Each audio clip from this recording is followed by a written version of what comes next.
Welcome to Back to the Bible. Prayer requires patience and perspective. Bryan Clark shares what that means for your life in today's message, followed by some candid conversation with Arnie and Cara that will encourage you to keep praying. Today's study surrounds a woman named Hannah. She had no children, but she had hope. And that's what we hear in her prayer found in 1 Samuel chapter 1. Here's Bryan Clark. Then Hannah rose after eating and drinking in Shiloh. Now Eli the priest was sitting on the seat by the doorpost of the temple of the Lord. She, greatly distressed, prayed to the Lord and wept bitterly. She made a vow and said, O Lord of hosts, God of the armies, there it is again, if you will indeed look on the affliction of your maidservant and remember me and not forget your maidservant, but will give your maidservant a son, then I will give him to the Lord all the days of his life, and a razor shall never come on his head. So as she does every year, Hannah goes to the temple to pray, and she pours out her heart before God. One of the things to notice in this story is the emphasis on prayer. It comes up over and over and over again. She says, God, if you give me a son, I'll give him back to you for all of his life. When it refers to the razor and the head, it's a reference to what was called the Nazirite vow. Typically, the Nazirite vow was for a period of time. In this case, she was saying it would be a vow that would define the entirety of his life. If you just give me a son, I promise I'll give him back. Now, it came about as she continued praying before the Lord that Eli was watching her mouth. As for Hannah, she was speaking in her heart, only her lips were moving, but her voice was not heard, so Eli thought she was drunk. Then Eli said to her, how long will you make yourself drunk? Put away your wine from you. But Hannah replied, no, my Lord, I am a woman oppressed in spirit, bitter in spirit. I have drunk neither wine nor strong drink, but I have poured out my soul before the Lord.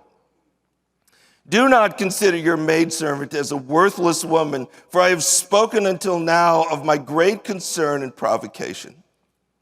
Then Eli answered and said, go in peace, and may the God of Israel grant your petition that you have asked of him. She said, let your maidservant find favor in your sight. So the woman went her way and ate, and her face was no longer sad. So Hannah goes to the temple, she's praying. Eli thinks she's drunk. Probably a commentary on what was happening a lot at the temple those days. And probably also some insight as to Eli's spiritual discernment.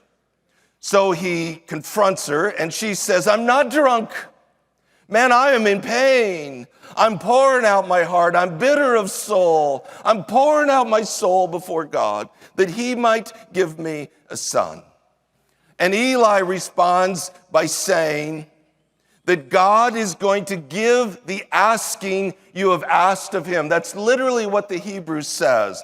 A tremendous emphasis on the fact that she asked, and God's going to give the asking that she has asked of him. Clearly, that's what she understands, because suddenly she cheers up, she eats, she smiles, and she's ready to move on. Verse 19, then they arose early in the morning and worshiped before the Lord and returned again to their house in Ramah. And Elkanah had relations with Hannah, his wife, and the Lord remembered her. It came about in due time after Hannah had conceived that she gave birth to a son, and she named him Samuel, saying, because I have asked him of the Lord. It's always interesting in these Hebrew narratives when the technique is kind of this rapid fire through the details. She has been praying for years, probably well over a decade, for a son. She's in unimaginable pain, and then the text just goes boom, boom, boom. There's a son. But the point is, this is no problem for God. There's a God story going on, and there's a personal story going on. There's no way Hannah could understand what the God story is, But both of these stories are going on, and when it was time for God's hand to move, God responds to her prayer, gives her a son. That's no problem for God. She names him Samuel. The name Samuel does not mean God is sovereign, he did it anyway. It means because I asked. Now, the name Samuel technically in the Hebrew doesn't mean that. But this is not at all uncommon that parents in the Old Testament are a little free and loose with the language. She is saying that's what it means to her. Because she asks, God has given her a son. Again, notice the emphasis. It's a response to her asking that God has given her a son. Then the man Elkanah went up with all of his household to offer to the Lord the yearly sacrifice and pay his vow. But Hannah did not go up, for she said to her husband, I will not go up until the child is weaned. Then I will bring him that he may appear before the Lord and stay there forever. Elkanah, her husband, said to her, do what seems best to you. Remain until you have weaned him. Only may the Lord confirm his word. So the woman remained and nursed her son until she weaned him. Now when she had weaned him, she took him up with her with a 3-year-old bull and 1 ephah of flour and a jug of wine, and brought him to the house of the Lord in Shiloh, although the child was young. Then they slaughtered the bull and brought the boy to Eli. She said, oh, my Lord, as your soul lives, my Lord, I am the woman who stood here beside you, praying to the Lord. For this boy I prayed, and the Lord has given me my asking, which I asked of him. So I have also dedicated him to the Lord. As long as he lives, he is dedicated to the Lord. And he worshiped the Lord there. So Hannah has a son. Elkanah is going back to worship, and Hannah says, I'm not going to go back until he's weaned. In that culture, probably 3 or 4 years of age. Once he's weaned, I will take him back. I will fulfill my vow. I will give him to God forever. The language is literally, I will lend him to God, but I will lend him to God forever. So when the son is weaned, Elkanah and Hannah, true to her word, take Samuel back. And she tells Eli, this is the boy. I poured out my heart and you said God would answer, and here he is. And my promise was that I would lend him to God forever. And so she gave Samuel to Eli, and she worshiped there. Starting in chapter 2, there's this wonderful prayer by Hannah. We could spend a whole week just on that alone. But for the sake of the storyline, I want to skip that and go to verse 11. Then Elkanah went to his home at Ramah, but the boy ministered to the Lord before Eli the priest. At this part in the text, what you have to notice is God is starting to make us more aware that there's a God story which involves the nation, and there's a personal story that involves Hannah. And those two stories are starting to intersect in a significant way.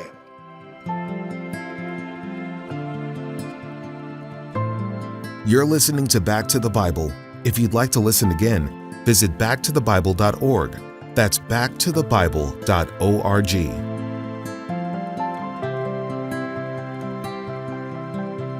As we continue our study, there's God's story and there's Hannah's story. Let's find out how they come together. Here's Bryan Clark. There's a personal story that involves Hannah, and those two stories are starting to intersect in a significant way. It's becoming more and more obvious God was up to something all along. Just notice the structure of the text.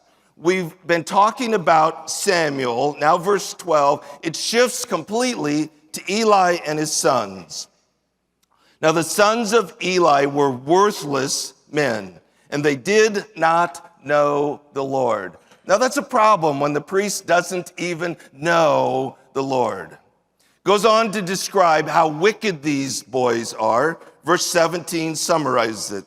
The sin of the young men was very great before the Lord, for the men despised the offering of the Lord. But now we shift back to the Samuel story. Now Samuel was ministering before the Lord as a boy, wearing a linen ephod. And his mother would make him a little robe and bring it up to him from year to year when she would come up with her husband to offer the yearly sacrifice. Then Eli would bless Elkanah and his wife and say, "May the Lord give you children from this woman in place of the one she lent to the Lord." And they went to their own home. The Lord visited Hannah, and she conceived and gave birth to 3 sons and 2 daughters. And the boy Samuel grew up before the Lord. So we do the Samuel story, but now it shifts back to the Eli and his son story. Now Eli was very old, and it goes on to describe how because he had not dealt with his very evil sons, that God was going to deal with him, that his sons were out, that his family line was out. And God would replace Eli and his sons with someone who was committed to him. But in the midst of all of that, you have verse 26, the Samuel story. Now the boy Samuel was growing in stature and in favor, both with the Lord and with men. Then back to the Eli story. Eli's out, the boys are out. We need a new priest. We need a new judge. We need a new prophet. We need a new priest. Chapter 3, who do you think that is? The call of Samuel. The convergence of the two stories comes together. No question, that's what the writer is trying to help us understand. It's this story, it's this story, it's this story, it's this story. And finally, the two stories come together. But there is no way that Hannah could have possibly understood year after year after year that God was up to something so dramatic that it would change a nation. It's really important to notice in the text that the writer says year after year after year after year. We tend to get the impression on many of these Old Testament stories that somebody prayed, God heard, problem solved. Why doesn't it work that way for me? And what we miss in the process is this was week after week, month after month, year after year, probably easily well over a decade of pain and struggle and disappointment and crying and bitterness and pouring out her soul to God, wondering, what is the problem? What is the problem that God doesn't hear me? What is the problem that God doesn't care? There is no way Hannah could have known that God is up to something big. She could not have possibly known that one day God would hear her prayer and it would move the hand of a sovereign God and God would give her a son at just the right time, and that this would be a son that would change a nation. This is a son that would be the last judge, would be the next prophet, would be the next priestly line. This would be a son that would anoint the first and second kings of Israel. This is a son who would end up in the Hebrews 11 Faith Hall of Fame. This is a son that would make such a difference in the world that thousands of years later, Christians would still be naming their children Samuel in honor of her son. There was no way in the midst of her pain she could have understood that God was up to something really big. In this particular story, both we as the reader, but also Hannah and Elkanah have the opportunity eventually to see the story come together. For every one of those, there are thousands where we never have that opportunity. I cringe when I hear well-meaning people tell people who are suffering, someday you'll understand this. Says who? Says who? For every story where it finally, eventually makes sense, there are thousands where it won't. It doesn't mean there isn't a God story. It doesn't mean that God isn't up to something. It doesn't mean that there are reasons and things going on far beyond our ability to understand. But there's no guarantee that eventually we'll get that answer, that it'll make sense, that we'll have an aha moment and say, that's why I had all this pain in my life. Some of the greatest steps of faith we'll take is to choose to believe this is true, to believe that all things do work together for good to those who love him. There is a God story, and God's up to something big. But there's also my own personal story, and at times it may be filled with pain and struggle and question and confusion, and sometimes I just have to believe by faith that God's up to something, and I don't know what it is, I don't understand, but I've got to hang on by faith. You say, where's the hope in that? The hope is in the Lord of the armies of heaven, the Lord of hosts. Because that name reminds us this is a God who always wins. And at the end of the day, the God story and my own personal story eventually merge together into one story in paradise forever. That I do know. And I believe that with all my heart. But in the meantime, this gets really hard sometimes. In the meantime, we cannot stop believing. We can't just roll over and give up and say, well, God's sovereign. He's going to do his thing. Nothing I can do to change that. There is absolutely no reason to believe that God would have given Hannah Samuel without her prayers. The emphasis in the text is over and over and over again. Because she prayed. Because she prayed. She even named him. I asked of God. And God remembered me, and God answered my prayer. There's every reason to believe if she would have rolled over and given up, that Samuel would not have come. I don't know how the story would have unfolded, but it's not correct to say God would have done that anyway. That's not what the text says. The text says God responded to the prayer of a woman in pain.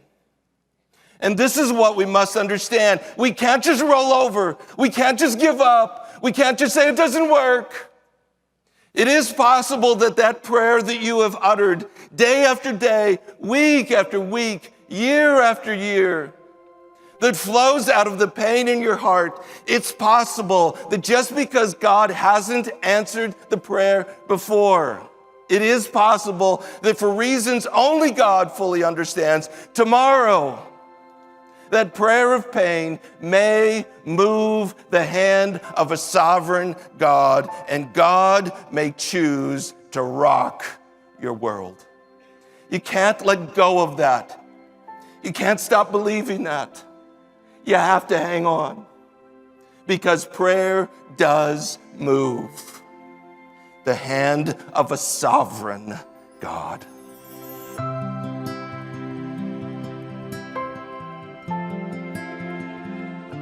Now, Bryan joins Arnie and Cara in studio for a conversation that will encourage you to keep praying. Bryan, you pointed out that Hannah prayed for years and years, and that's critical because in my experience, I know my mom prayed for me for 26 years to become a Christ follower. So God doesn't answer right away, but then you have to believe he will. I think that's a really important point, because it's easy in these biblical texts to lose sight of how much time passes. Then you just start thinking, Hannah prayed and God answered. And that's true of a lot of these stories. It's like this was a long, long, painful season in Hannah's life before God finally answered the prayer. It says that Eli's boys were worthless and that they despised the offering of the Lord. This sounds just like Cain. Yeah, that's actually a really good point. It does. They're going to be their own God and run the tabernacle on their terms, and that's pretty much how they're described. Something I wonder about is how excited do you think Eli was about getting a 5-year-old boy to raise? And what do you think his wife thought?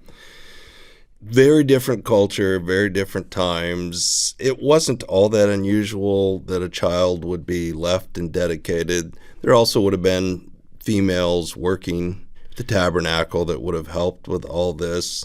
So maybe not as unusual, it would seem to us, and he did have help.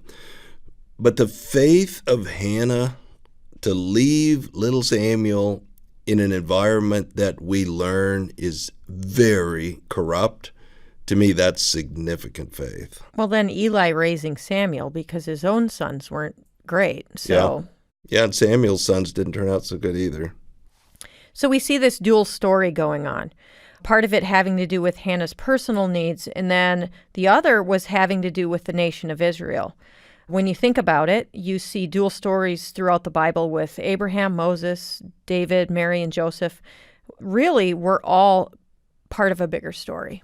Yeah, so no question about it. We're all made on purpose for a purpose, and God is at work. And there's always more going on than what we realize. Prayer actually then allows me to be part of something bigger than myself. Yeah, absolutely. It's certainly mysterious how it works. So if you have a pencil handy, going to give you a really good word. We refer to it as the coterminous actions of God and man, both going on parallel at the same time, and how they both work out, only God understands. This also means that no prayer is too small then either. Yeah. So think about it from a parenting standpoint. Do you ever limit what your kids should say to you? It's like, no, God wants to do life. Now that I think about it, I can small. see times when so often I have prayed and the outcome has really made a tremendous impact on people's lives. And it all starts with prayer. Sometimes, though, I have a propensity to remember the prayers that I didn't think God answered, and then to find out 3 years later, God showed up. But prayer is so critical in all that we do in all of our spiritual life. I'll say amen to that. We prayed for Cara here, and look what happened. Thanks for taking time to be with us today. If you'd like to listen to this message again, please visit us at backtothebible.org. That's backtothebible.org. Be sure to join us again tomorrow for more of Bryan Clark's teaching, right here on Back to the Bible.